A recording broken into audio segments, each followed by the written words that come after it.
జనరల్‌గా మనం కొంచెం డిప్రెసివ్‌గా ఉన్నప్పుడు, లేదంటే మోటివేషన్ లేనప్పుడు సెల్ఫ్ హెల్ప్ బుక్స్ గానీ, లేదంటే వీడియోస్ గానీ, లేదంటే మోటివేషనల్ వీడియోస్ గానీ, ఇట్లా నంబర్ ఆఫ్ వీడియోస్ జూసి తర్వాత ఒక 1, 2 డేస్, 3, 4 డేస్ అట్లా చాలా ఎక్సైటింగ్‌గా, మోటివేటెడ్‌గా ఫీల్ అయితాం గదా!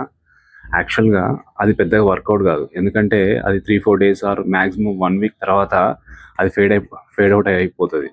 సో, ఈ ప్రాసెస్‌లో అసలు ప్రాక్టికల్‌గా అంటే టెర్రిఫిక్‌గా వర్కౌట్ అయ్యే ఎలిమెంట్ ఏంటంటే, ఈ motivational videos, self help books ఇట్లాంటివి కాకుండా ఒక సింపుల్ పని చేయొచ్చు. అదేంటంటే, అంటే సింపుల్ అని చెప్తున్నా కానీ చాలా దానికి కూడా ప్రాసెస్ ఉంటది. బట్ అది ఫాలో అయితే మాత్రం వీటన్నిటిని మించి అది వర్కౌట్ అయ్యే ఛాన్స్ ఉంది.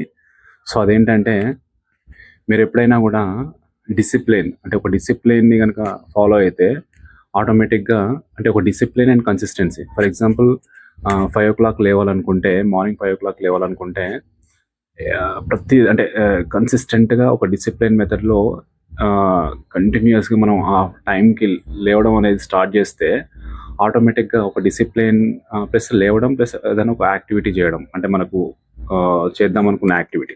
సో, ఆ ప్రాసెస్‌లో ఏందంటే ఆ డిసిప్లిన్ అని గనక మనం అప్లై చేసుకొని అట్ ది సేమ్ టైమ్ కన్సిస్టెన్సీని కూడా మెయింటైన్ చేస్తే ఆటోమేటిక్‌గా మనకు స్లోగా అది బిల్డ్ అయితుంటదన్నట్టు. అంటే ఇంకా ఏ మోటివేషన్ వీడియోస్ చూడనవసరం లేదు. స్లోగా మన బ్రెయినే ఆ కైండ్ ఆఫ్ థాట్ ప్రాసెస్‌కి అలవాటైపోతది. ఆ యాక్షన్ అనేది మనం అప్లై చేసుకుంటూ ఎళ్ళొచ్చు. సో, డిసిప్లిన్ అండ్ కన్సిస్టెన్సీ ఈ రెండిటిని కనుక కరెక్ట్‌గా ఫాలో అయితే డెఫినెట్‌గా ఈ మోటివేషనల్ వీడియోస్ ఇవన్నీ పెద్దగా అవసరం లేకుండానే మనం అనుకున్నది వర్కౌట్ చేయొచ్చు. ఎట్ ది సేమ్ టైము ఈ 2 అంటే డిసిప్లిన్ అండ్ కన్సిస్టెన్సీ ఉంటే ఆటోమేటిక్‌గా మనలో కాన్ఫిడెన్స్ అనేది గెయిన్ అయితది.